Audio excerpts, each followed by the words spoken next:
Okay, greetings to everybody and welcome to the panel discussion on brand new challenges for the leaders of higher education. I am honored and proud that I have two eminent experts with me today. I have Professor Dr. Raja Rasia, who is Distinguished Professor of Economics from Asia Europe Institute of University of Malaya, Malaysia. Professor Raja, welcome and thank you very much. Secondly, I have Professor Dr. Shujat Mubarak, who is Dean at Faculty of Business at Muhammad Ali Jinnah University, Karachi. Dr. Sahab, welcome and thank you very much. I would like to start from Professor Raja. Professor, the global outbreak of coronavirus is creating significant challenges for leaders at all levels and organizations of all sizes. So what leadership challenges universities or higher education institutes are facing today? Well, the fact that we have a pandemic, I think the last time we had one was the Spanish flu in 1918. But at that time, the world wasn't very integrated like what we are now. At the moment, whatever that happens in one part of the world, one nook and cranny in the world, tends to be flying over to every part of the world, diffusing through, simply because we are highly integrated. Now, it is not seen as the primary goal of governments, because the primary goal of governments now is about saving lives. It's to stem the spread in COVID-19, which is the coronavirus. Now that indeed should be, and it is being taken up very seriously by governments. But one of the consequences of that is higher education. What that actually means is that universities and other higher education institutes are required not to allow interaction between students, staff, and everybody else simply because this is an infectious disease. If you meet, the more often you meet, the likelihood of you increasing infections is that much higher. Now, what does that actually mean now if higher education institutes are to be kept afloat? One, the option will be to assume e-learning, which is a mode that is used by universities and other higher education institutes to substitute for direct interactions. In fact, we could do that even before the COVID-19 came up. We should have actually done a lot more of this, but the fact that we have COVID-19 now, it is actually speeding up, it's quickening, expediting these developments that much faster. But the consequences of it does not necessarily mean that we will see an equally responsive sort of take up by the wide range of economic agents across the world, institutions, people, and so on, simply because endowments differ. Now, by that I mean there are some countries that are relatively poor, there are countries that are relatively richer, there are middle-income countries, upper middle-income countries. Not all of them are well endowed. Not all of them have broadband. Not all of them have access. I'm talking about the people more than governments now have access to computers, access to Zoom, for example, the facility that we're using. What that actually means is that the capacity to bring this form of learning, which is e-learning, will be much compromised. It will exacerbate inequalities between those who are relatively better endowed and those who are not so well endowed. One. Second, if we are dealing with universities, we need to do research. How much research can we really do without direct interaction, especially experimental sciences, especially pure sciences? Much of the R&D that needs to go in will be highly restricted now. So these are challenges that we'll have to face, and therefore it is not just ramping up what we already have, and so that access is drawn to as many people as possible, but we also need to come up with new innovative methods to see how research can be done without direct interactions. But of course, all this entails costs. And I gather from the latest information that 90 countries now are in the hands of the IMF and World Bank looking for aid. Simply because the lockdown, and in fact, the figures given by WTO, is global trade this year is likely to fall between as much as 12 to 32%. Just imagine the contraction that is likely and its consequences to real economies. We are facing a recession now, and if this continues for the next two quarters, it will become it is a recession if it continues for 2 terms, then it will become a depression if it extends beyond. Thank you very much, Professor. Moving toward Professor Dr. Shujat. Professor, I just want to ask that do students really need a 4-year residential experience for education, particularly we talk about higher education? Thank you very much. First of all, I am honored to be on the panel with Honorable Professor Raja Rasia, who I claim to be as my grand supervisor. I always claim that because he was the supervisor of my supervisor, Professor Dr. Chandran. So thank you, Dr. Imran, taking me as a panelist with Prof. Raja. As a matter of fact, I think this 4 years education may be seen as a luxury for a lot of students, because if you're looking forward for the 4 years education, and after 4 years, if a student would be going to make a career, and especially the world after Corona, so I don't think so that the decreasing level of incomes of the parents, overall a country's macroeconomic conditions, how well parents would be able to finance their students to completing. There'll be a rise in the diplomas, and there'll be a kind of increase in the education, which is a kind of part-time education. But to me, in order to cope up the aftershocks of this crisis in terms of education, maybe the countries have to develop the policies for the vocational training, and like the technical and vocational education training kind of things. These authorities have to be equipped well in order to enhance, in order to equip the students, in order to equip the participants with the short-term or the medium-term courses like 3 months, 6 months, or 1 year course, and that person can then go into the labor force and become a productive member of the labor force.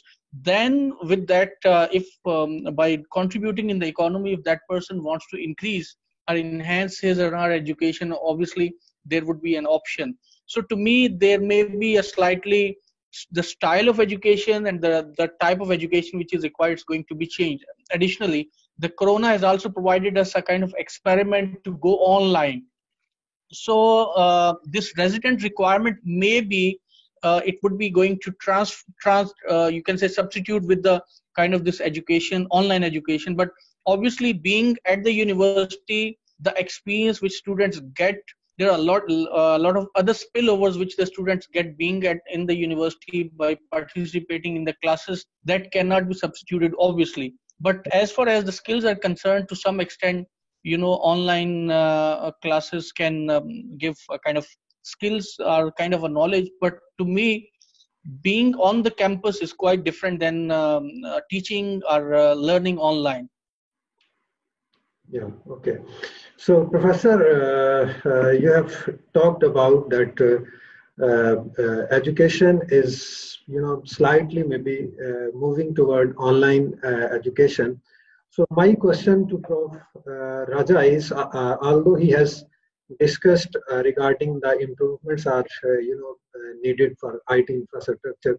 So Professor, what improvements are required? What do you think that what type of improvements are required in IT infrastructure to make it, for university point of view, to make it more suitable for online education? Although you have discussed, but I need from your opinion regarding developing countries, because you have a lot of connections in developing countries. Actually, we already have a lot of examples. In Malaysia, for example, we have a university called Segi. It basically works on distant education. In other words, the students don't really meet apart from when they come to register. And we're dealing with graduate education mainly, rather than simply dealing with pre-university qualifications and so on. And the second thing is, you also have some elaborate master's programs run by universities like Columbia, which are also distant education. In other words, classes are open. You can actually access, and currently Cambridge, Oxford, and so on are also doing the same. And I know that Harvard just announced for free 67 courses online. People can register and then go through it from wherever they are. Now, for countries, then your focus, and rightly so, on the developing countries. Yeah. I think much of it, just like when you're dealing with Industry 4.0, the key aspects of Industry 4.0 would be artificial learning that is used through drones and robots. Now, in order to facilitate the extensive, to appropriate synergies from that extensively, you need big data analytics, you need digitalized infrastructure, a whole lot of things you need, cloud computing, all that you need. Now, this infrastructure needs installing. And if you want to raise the standards of the way an academic can articulate oneself in relaying the message, and at the same time, handling a dialogue. Remember that university education cannot be monologues. They have to be dialogues, or if possible, multi-logues. In other words, you need to have an exchange. It's not one where you deal with just simply in a very monologous way, delivering and for people to learn and grasp from there. Now that would mean a lot of investments. Some countries tried it. Malaysia, for example, introduced smart schools in 1999. Korea in 2012, Taiwan in 2014. Somehow the Malaysian one wasn't very successful, simply because I don't think the right guys led it, and I don't think the enabling of participants there was focused. What the Malaysians did was just to provide internet, install broadband and computers, and just left them to themselves. What they should have done is to connect them in what we refer to as knowledge networks. And in this case, you're dealing with higher education. If they've been connected that way, they can easily access, connect, and the infrastructure would have been connected and coordinated sufficiently well so that they would, at the moment now, since that's the only option available, they would have ramped it up, they would have made it possible for them to participate easily. Now, I'm sure you yourself went through your PhD Viva, I believe. And you know that externals are hardly flown back to University of Malaya. And they have the chance to participate through teleconferencing, which means to say, in the faculty that you are registered with, they probably didn't have teleconferencing in a full scale, but many other faculties have, so that you can actually see your examiners and they can see you. So you are actually participating at the same time, like the way we are talking. In fact, in their case, they can see the entire room. Unlike us, we are only seeing one person at a time as we coordinate and communicate. They can, because I, as a Senate member, I've been to some of these Vivas there in the medical faculty, for example. They do that. So it's just a question of putting that up to that sort of level. Now, if you are dealing with least developed countries, you need a lot of assistance. This is an area I think we need to focus on, simply because unlike, say, the 2007-2008 global financial crisis, which is not a pandemic, in other words, you could have just ramped up demand to offset whatever exports that you may have felt had contracted, or simply because, say, there's a deflationary situation, you just create demand to solve that problem. Now we have a pandemic, which means to say you cannot simply give money there, because what can they go and do? They have to stay home. They can't go and produce. They can't go and buy. That's the sort of situation we're facing now, like the 1918 pandemic, except that currently we are much more integrated. Now, what we are lacking now is cooperation between countries. And I think in that sense, President Trump is not giving any leadership. That's one. Second, it's important to note that unless we collaborate by avoiding any blaming game, finger pointing at each other, COVID-19 would win the game. We need to unite to fight that virus. Now that virus has to be stopped before you can resuscitate an economy.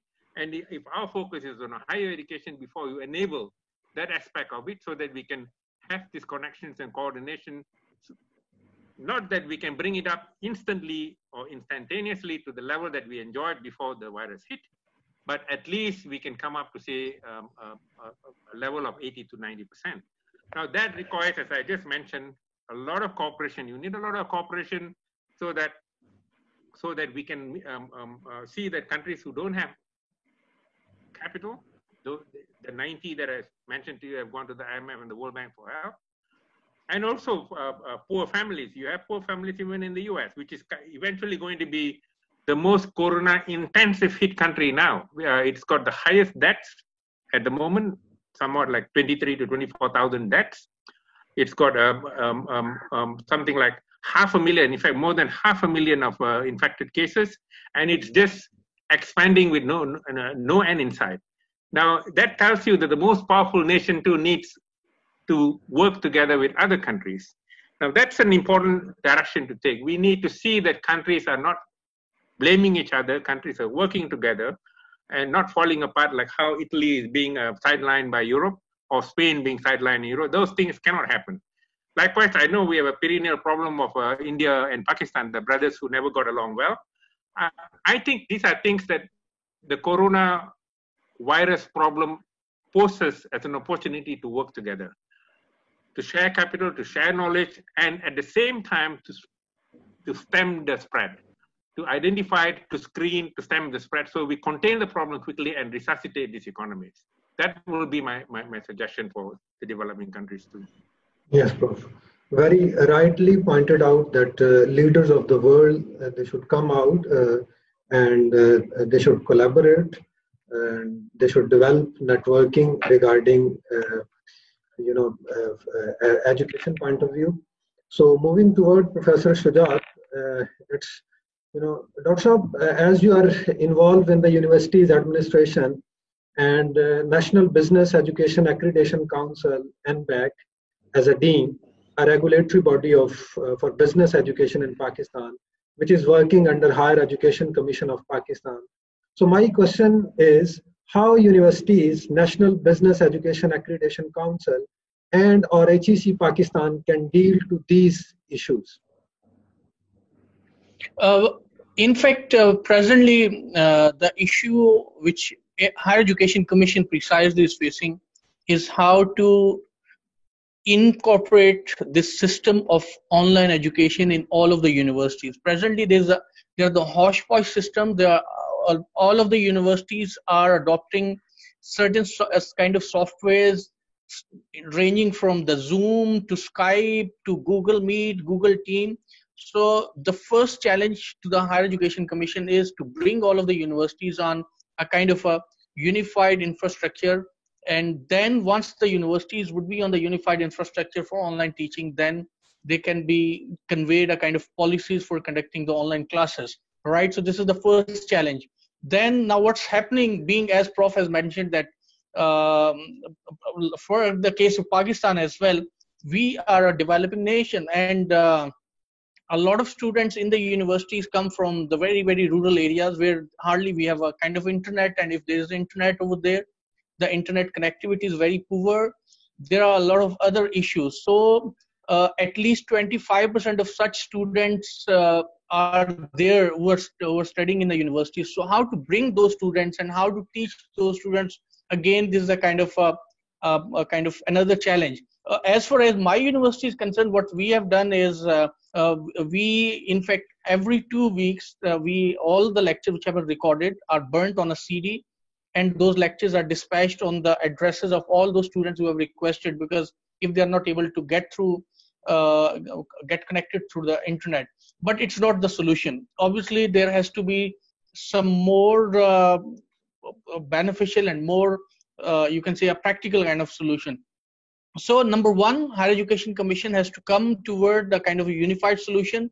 Number two, yet they don't know how to ensure the policies of online learning, because as Prof has mentioned that the COVID has created a kind of a sudden situation for all of the countries. We in Pakistan, once there was we was entering into the new year 2020, we didn't know that what's going to happen. Even in December, the people didn't have any kind of idea that what's going to happen. So it's maybe what I can see that in 2 months, history has been changed. The paradigm of the economies, the social paradigm has been changed. The greeting, the handshaking, which was considered to be as a unique aspect of the humanity, which was everywhere in the world, that is being strictly forbidden. Social distancing, which was considered some time ago a kind of a bad thing, now it's being reinforced. It's being preached everywhere. So we can see that obviously the world before Corona and world after Corona, a lot of things have been changed. To me, our regulators, whether it's the Higher Education Commission or the regulators of the other countries, they have to come forward with the kind of the unified infrastructure and kind of the policies which are important for ensuring the quality education. Let me here to add something about the developed countries' role. To me, the countries like United States, as the Prof have rightly mentioned, that President Trump has not shown the type of leadership which the world was expecting from the United States, being the most powerful country of the world. So likewise, their universities could have come forward, although definitely we should appreciate them that a lot of universities have offered free online courses, but I think they have to do something more. They have to come forward to develop a kind of a unified policy, unified infrastructure, and share with them all of the developing countries that this can be infrastructure, this can be the policy which can be adopted for the online education. So I think the universities, the leading universities of the world has also to play their role. Like the Harvard University, Cambridge, Oxford, MIT, these universities have to come forward in order to give some sound solution for the higher education of all of the world. Yes, that's great. And being a teacher associated with Pakistani universities, I wish that HEC must follow all these steps to have fruitful results of online education. So my last question of this session to the Prof. Raja, being a teacher, we have talked about the technological changes needed to be incorporated in the universities for successful execution of online education. One thing I have noticed being a teacher of as online to adapt online education. Prof, what type of training efforts are required for faculty and students to facilitate changes in the mindsets and behaviors of the teachers and students? Actually, there are different, to answer your question, there are different ways of addressing this. If you are dealing with a sophisticated country, they can, of course, use robots. Program robots that are given the capacity to articulate in such a way that they can deliver the lecture. Perhaps the robots themselves may not be able to answer extensively if the questions are different from the way the robot is programmed. This is what we're referring to as artificial intelligence. But in some courses, you can actually do that. But how many countries can really afford that? That's one. Second, the more variations you have, the more difficult it becomes. It's a bit like when you're assembling a car. If you're just stamping, you can have completely robots running the show because it's very specified. You can have completely all the specs defined, program, and that takes place. But if you have a flexible production system with different models on the line, it's more difficult. You can't possibly just have robots handling them. You need to have people to assist. So that sort of variations, that sort of diversity exists in many different disciplines. But my feeling is the first step you must take if you're seeing it from the angle of the student rather than from the teacher is to have a systematic program to educate. This is awareness creation. To educate not just the student, but also the families of the students, because we now are looking at a sea change as far as they are concerned. If we are dealing with just you and me, yeah, we have been exposed to some form of e-learning. We have been. The degree varies though. But if we're dealing with rural students, the variation can be really extensive, so extensive that parents may not understand. The UN talks about, the UN, United Nations, talks about inclusive development. More often than not, the definition for it is hardly applied in reality. Inclusive development would require the participation of all stakeholders in the process. Now, if you want to get them involved, you have to make them understand first, because this is a change that is forced onto us now, simply because we cannot go on, at least until the pandemic is gone, we cannot go on doing the business, take the business as the usual approach. We have to have is what Professor Suja mentioned just now as social distancing. There was a time when if you laze in the house, you're called a lazy clown. Now you keep sleeping in the house. They say that's exactly what we need of you. Now, what I'm telling now here is we have the changed environment that forces us to adapt ourselves to meet the new challenge. Now, from the angle of academics, I think teaching is that much easier to handle, simply because it now forces us. It's like myself. I'm coordinating myself, preparing myself. I'm now articulating. I can record it and send as voicemails the way Professor Sujat mentioned, burn CDs and send them around. But I can use Zoom. I can just use my screens in between, slide them around, and I can just use the same lectures. In fact, that can come out a lot better than me directly in the class, except that I have the tendency, being an orator myself, to be able to raise the synergy involved while talking, things that machines not necessarily can do. Now, at some point, maybe the machine will do better, simply because they are more precise.